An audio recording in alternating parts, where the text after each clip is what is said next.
Almost nobody actually wants war, not the soldiers who fight it, not the families who lose people to it, often not even the leaders who declare it.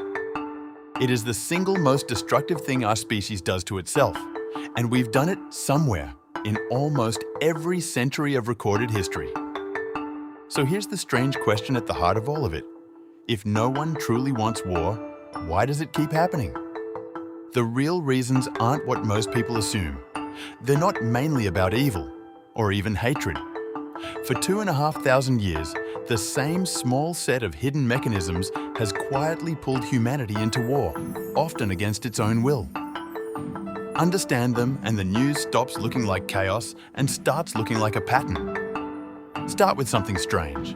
War is almost always the worst possible outcome for everyone involved. It burns money, lives, cities, things both sides would rather keep. Which means, in theory, there's almost always a deal that beats fighting. Two sides could carve up whatever they're fighting over and skip the bloodshed entirely. So at its core, every war is a kind of failure, a moment where bargaining broke down. The real question isn't, why are humans violent? It's, why does the deal keep failing? And thinkers from ancient Greece to modern universities keep finding the same handful of answers. The first was named Tuviel 400 years ago.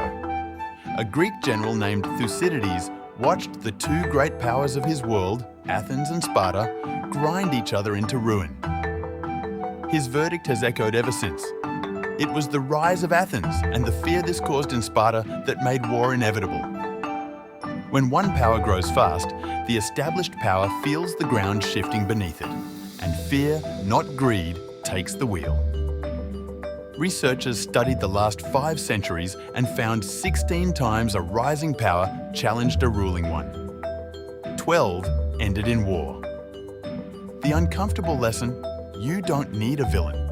You just need one side rising and another afraid of what that means. The second mechanism can start a war even when both sides want peace. It's called the security dilemma. Picture a country that builds up its army, purely to defend itself, but its neighbour can't see intentions. It can only see weapons.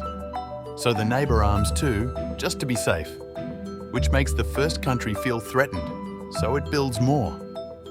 Every single step is defensive, and yet the result is an arms race that can slide into a war nobody chose. Preparation for war becomes the cause of it. Sometimes the deal fails for the opposite reason, not because power can't be measured, but because it's shifting. Picture a rival who is weak today, but will be far stronger in 10 years. You could sign a peace treaty, but you know that once they're powerful, nothing stops them from tearing it up.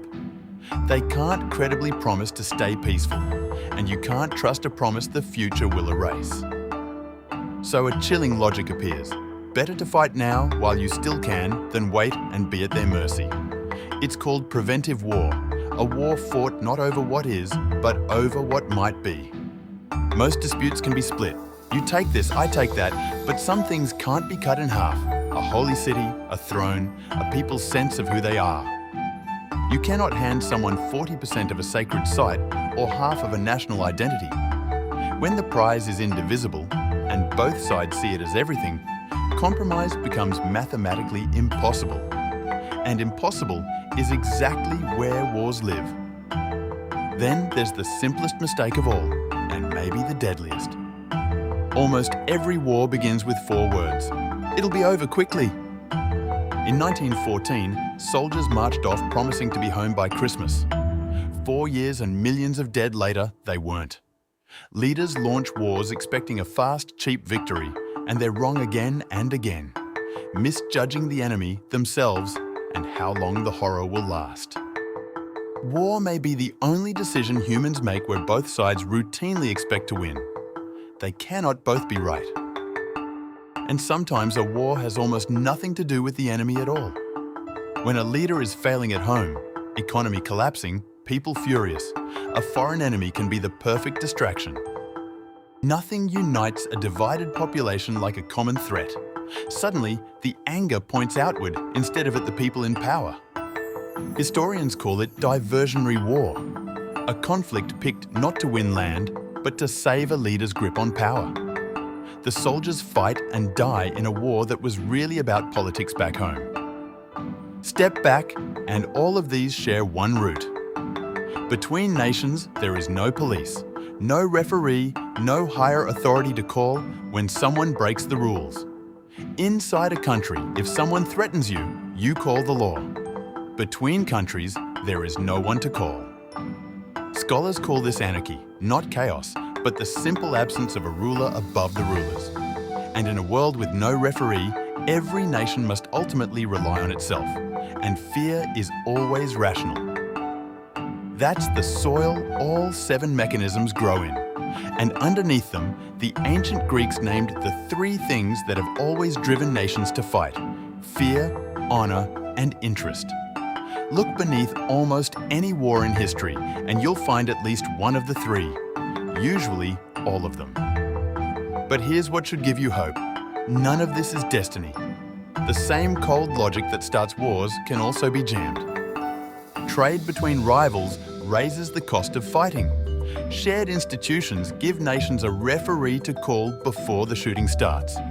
And the sheer terror of certain weapons has, so far, kept the largest powers from open war far longer than almost anyone predicted. War is not a law of nature like gravity. It's a machine, and machines can be understood and interrupted. Maybe that's the most unsettling and most useful truth of all. Wars rarely begin with monsters. They begin with frightened, rational people, each making a choice that seems sensible in the moment, inside a system with no one to stop them, until those choices add up to catastrophe. We don't keep fighting because we're evil. We keep fighting because we keep falling into the same traps. And the first step to escaping a trap is finally seeing it. If you like uncovering the hidden machinery behind the world, stay close. There's more.